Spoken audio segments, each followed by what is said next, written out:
plausible story by which an average guy could somehow start transforming into an anime character. Now, some of you know and some of you don't that my degree is in film. So I always have loved making films and shooting and directing and editing. So I worked on this idea, and then I thought, you know what? No one's ever done this before. No voice actor has ever made any live action thing with them as their characters. So I started calling some of the other voice actors that were in Full Metal, and I said, hey, would you be interested in playing your character for this little thing? And they're like, yeah. They're like, I'll make my own costume and everything. They were really jazzed about it. So we made something called Full Metal Fantasy. A lot of you guys know about Full Metal Fantasy, but how many of you have seen this? Exactly. See, look at this. Like 4. Okay, now let me tell you why. And at the end of this, you need to send big loads of billows of love to Funimation. I started showing it at conventions, and it was the only place I ever showed it.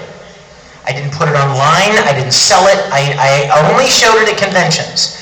And after a year or so, Funimation said, hey, you know what? This has really become popular, and we're not sure whether the Japanese people that own Full Metal would appreciate this or not, because we didn't get permission to make it. And I'm like, well, it's a fan film. I mean, it promotes their show. And they're like, well, yeah, totally, we understand that, Vic, but it would kind of be like Mark Hamill making a Star Wars fan film. You know what I mean? It's like you're too close to the project, so will you do us a favor and just table it for a while?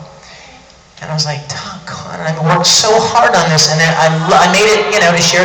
Wait a minute. The story has a happy ending. So I didn't show it for 2 years. Didn't show it. I had it in my bag and never pulled it out, never showed it. Well, at the very end of last year, I got a phone call from one of my dear friends up at Funimation, Sophie. You know Sophie? And she called me and she said, I have a surprise for you, Vic. And I'm like, lay it on me. And she said, I've got you permission to show Full Metal Fantasy at this convention I was going to in Alaska. So I showed it, and so I showed it, and I was so excited to be sharing it again. And then the next time I was up at Funimation, I spoke with Sophie, and Sophie said, as long as you let us know that you're doing it, you can start to show it again. So, let me just say this. If you're shooting video right now, I'm going to ask you please, just to honor me, just to respect my wishes, please turn it off. Do not put this on the internet, okay?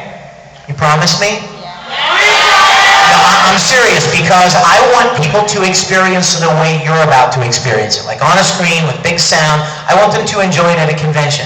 So please don't videotape this and put it on the internet. And if anyone beside you is videotaping, pop them on the head and drag their